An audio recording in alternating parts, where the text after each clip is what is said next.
તો જો ફ્રેન્ડ્સ, અહીંયા આપણે સેવ મમરા વઘાર્યા છે. તો તમે જોઈ શકો છો કે કેટલો મસ્ત સેવ મમરાનો કલર છે. તો ફ્રેન્ડ્સ, આપણે મમરા વઘારી લીધા છે. જો આવા ક્રિસ્પી થાય ત્યાં સુધી આપણે તેને તપેલામાં શેકવાના. આવી રીતે મમરા બનાવશો તો બહુ સરસ બનશે. અને મમરામાં પહેલાં તો તેલ નાખી, પછી હળદર, મીઠો લીમડો, સંચર અને હિંગ નાખી અને વઘાર્યા છે.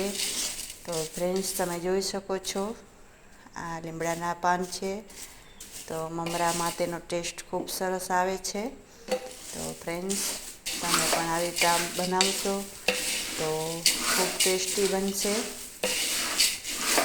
તો